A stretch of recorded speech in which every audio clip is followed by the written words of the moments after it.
Welcome back to part 2 carrot beetroot rice. And first వచ్చేసి rice cooker తీసుకుంటే better అండి, whistle cooker.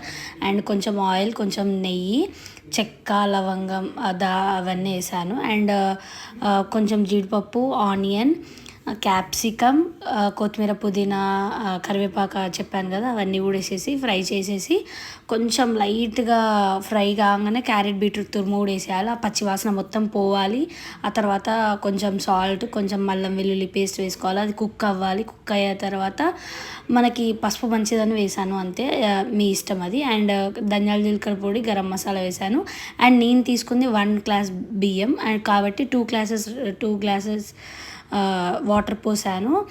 3 to 4 whistles వస్తాయి. Okay, done. Rice చాలా simple, చాలా బాగుంటుంది, హెల్దీ, సింపుల్గా అయిపోతుంది. ఇంట్లో ఏవి లేకపోయినా ఇవి చేసుకొని తినొచ్చు.